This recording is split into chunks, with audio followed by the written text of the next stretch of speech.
కవిత్వం చెప్పమంటారా? సార్ మరి టైం అది సరిపోతుందా? ఇంపార్టెంట్, అది ఎందుకంటే వినటానికి బాగుంటుంది కదా. సరే, లీగల్ పాయింట్స్ కూడా ఒకటి రెండు ఉన్నాయి, చెప్తాను. ప్లీజ్. అది బ్రీఫ్ చేసేస్తా అయితే.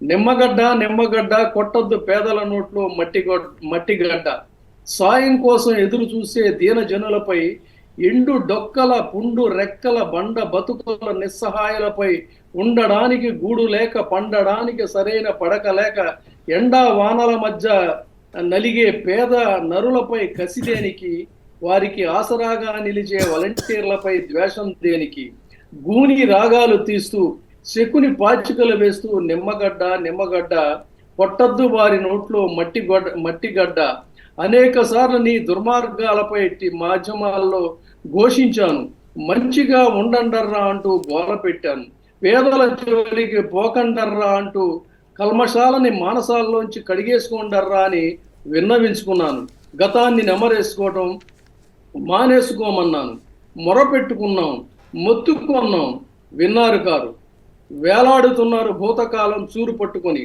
విలువలకి వింత వ్యాఖ్యానాలు చెబుతున్నారు, బాబు పాత దుర్మార్గాలను బతికించడానికి కొత్త చిట్కాలు వెతుకుతున్నారు, కొత్తవి హతమార్చడానికి పాత కత్తులు నూరుతున్నారు, ఊరుకుంటారా పేదలు?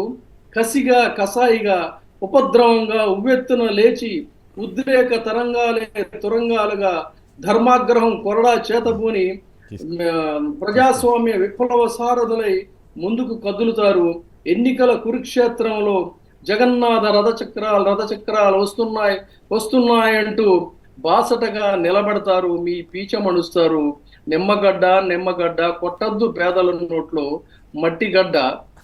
అయితే బాగుంది బాగుంది విజయబాబు గారు, మీకు అభినందించాలి. మీకు ఈ కవిత్వం చదువుతున్నప్పుడు శ్రీశ్రీ గారు రాసింది ఒకటి గుర్తుకు రావాలి ఖచ్చితంగా. దారి పక్కన కూర్చున్నది ముసల్దొక్కటి ఆరని కుంపటి విధాన అనే కవిత్వం మీరైతే బాగా చెప్పగలుగుతారు. అంటే ఖచ్చితంగా అలాంటి ముసలి వాళ్ళకి ఈరోజు ఆంధ్రప్రదేశ్ ప్రభుత్వం, జగన్ గారి ప్రభుత్వం అండగా ఉంటే వాళ్ళ మీద కక్ష కట్టడం ఏంటండి వీళ్ళు? అలా అండి, ఇది అమానుషం, చాలా దుర్మార్గం. ఎందుకంటే మీరు ఈ నిమ్మగడ్డ గురించి మళ్ళీ మరొకసారి మన వీక్షలు గుర్తు చేద్దాం.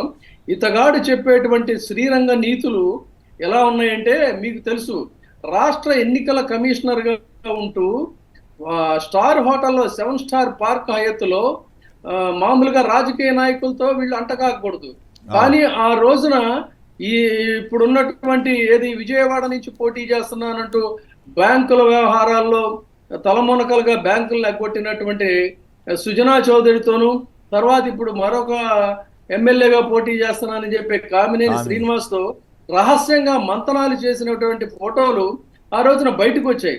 ఇలాంటి ఒక నీచమైనటువంటి వ్యక్తి ఈ రోజున తగుదనమ్మని చెప్పని డెమోక్రసీ అనేటువంటి ఒక ముసుగు తగిలించుకొని పాత కోర్టును దులిపి మళ్ళీ శకునిలాగా గూని రాగాలు తీస్తూ ఇలాంటి దుర్మార్గాలకు పాల్పడటం అనేటువంటిది ఎంత దారుణం అంటే, దాన్ని మళ్ళీ వాళ్ళ ఈనాడు సంగతి చూడండి.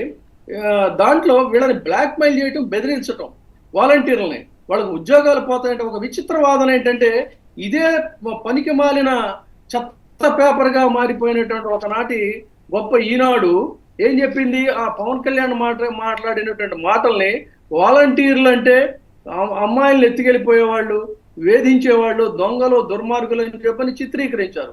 అతగాడు మాట్లాడిన మాటలన్నిటినీ గ్లోరిఫై చేసేసారు.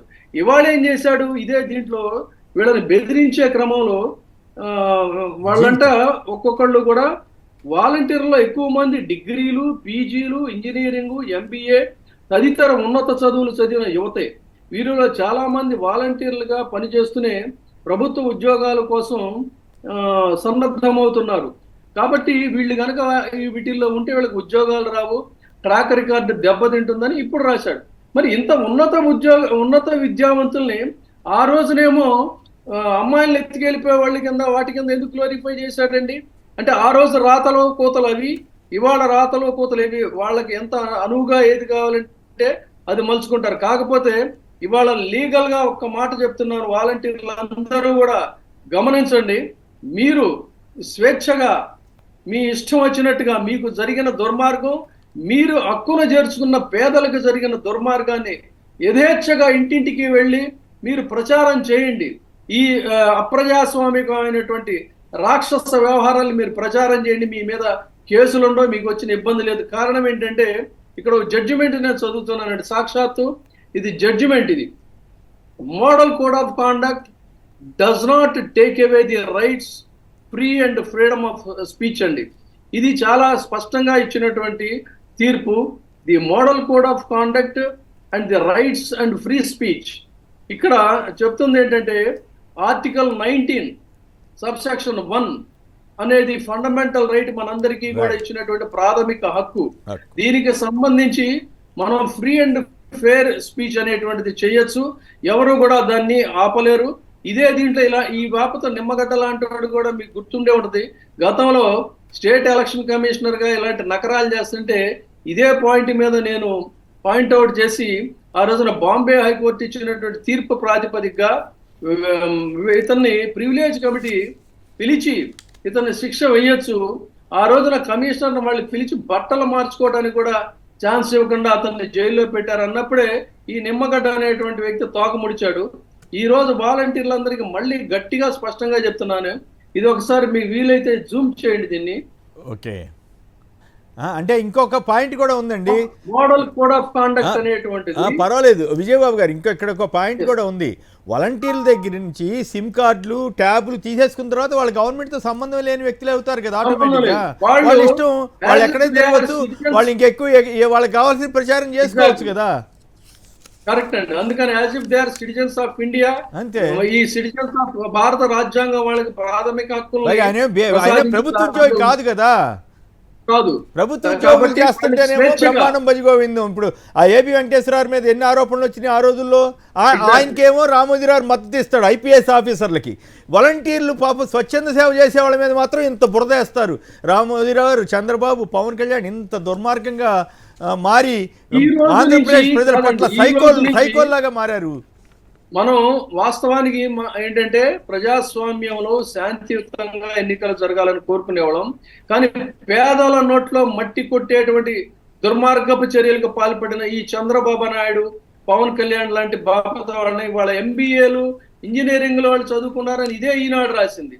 వాళ్ళ యొక్క క్యారెక్టర్ అసాసినేషన్ కి, వాళ్ళ యొక్క వ్యక్తిత్వ హననానికి పాల్పడినటువంటి ఈ పవన్ కళ్యాణ్ వీళ్ళని, చంద్రబాబు నాయుడిని ప్రజల ముందుకు వస్తే చెప్పులతో కొట్టమని చెప్పని వాలంటీర్లు అందులో సైనికుల్లాగా పనిచేయాలని, పోరాడితే పోయేదేమీ లేదు, ప్రజాస్వామ్య విలువల్ని కాపాడే సైనికులుగా మీరు మిగులుతారని చెప్తూ, వాళ్ళకి ఏదైనా లీగల్ ఎయిడ్ కావాలంటే లీగల్ సెల్ తరఫున మేము సిద్ధంగా ఉన్నాం ఫ్రీగా చేయడానికి అని కూడా ఈ మీడియా ముఖంగా తెలియజేస్తూ, ఈ రోజు నుంచి వాళ్ళ కర్తవ్యం ఏంటంటే ఆ ఎన్నాళ్ళు తమ కన్న బిడ్డల్లాగా తల్లుల్లాగా చూసుకున్న ఆ పేద ప్రజల నోట్లో మట్టి కొట్టడానికి తయారైనటువంటి చంద్రబాబు, పవన్ కళ్యాణ్ అంటే పార్టీకి తగిన పీచమడిచేటువంటి సైనికులుగా, వాళ్ళు శివాలెత్తిన సైనికులుగా ఈ రోజు నుంచి వాలంటీర్లు తయారవ్వాలని చెప్పని నేను కోరుకుంటున్నాను.